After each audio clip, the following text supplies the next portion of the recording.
பொதுவா இப்ப நம்ம ஃப்ரான்சைஸ் எல்லாம் ஸ்டார்ட் பண்ணணும்னா, அதுக்கு அடிப்படை தேவை என்ன சார்? இப்போ எல்லாருமே என்ன கேட்குறாங்க, ஃப்ரான்ச்சைஸி ஆரம்பிக்குன்னா 3,00,000 கொடு, 5,00,000 கொடு அப்படின்றாங்க.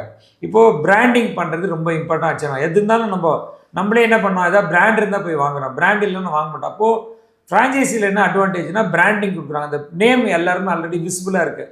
அந்த நேம் வர்றதுனால இந்த ஃப்ரான்ச்சைஸி எடுக்கிறது நம்மளுக்கு ஒரு அட்வான்டேஜ் தான்.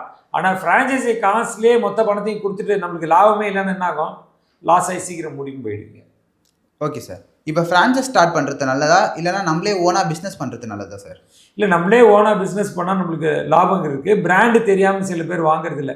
சின்ன பசங்க இன்றைக்கி வாங்குறத கூட பார்த்தீங்கன்னா, சிட்டியில் பார்த்தீங்கன்னா ஒரு பிரபலமான ஒரு ஜெட்டி பேர் இருக்குது, அந்த ப்ரீஃப் தான் இப்போ எல்லோரும் வாங்குறாங்க. அவங்களுக்கு வசதி இருக்கோ இல்லையோ அந்த பிராண்டு ப்ரீஃப் தான் வாங்கணும்னு ஆசைப்படுறாங்க. அப்போது அந்த பிராண்டோட மோகம் நம்மளுக்கு ஜாஸ்தி ஆகிடுச்சு. இப்போ பிராண்டு மோகம் இருக்கிறதுனால இந்த ஃப்ரான்ச்சைஸி அட்வான்டேஜ் இருக்குது. இல்லைனா என்னுடைய அட்வான்டேஜ் என்ன சொன்னால், சின்ன சின்ன தொழிலுக்கு பெருசாக பிராண்டிங் உங்களுக்கு தேவையில்லைன்னு வச்சுக்கோங்க. சொந்தமாக நீங்கள் ஆரம்பித்து ஒரு எஸ்டாப்ளிஷ் பண்ணிவிட்டு அப்புறம் அது ஏதாவது பிராண்டோட நீங்கள் சேர்ந்துக்கலாம்னா, பிராண்டுன்னு போயிட்டீங்கனாலே பிராண்டோட காஸ்ட்டு ஆட் ஆகிடுது. இப்போது முதல்ல பண்ணுறதுனால என்ன ஆகும், அந்த சின்ன சின்னத்துலேயே உங்களுக்கு நெளிவு செலவுலாம் நீங்கள் கற்றுட்றீங்க. அப்போ இன்னும் கொஞ்சம் பெரிய செலவு பண்ணும்போது எதிர்பாராத ஒரு சூழ்நிலை வந்தால் கூட உங்களால் மேனேஜ் பண்ண முடியும்.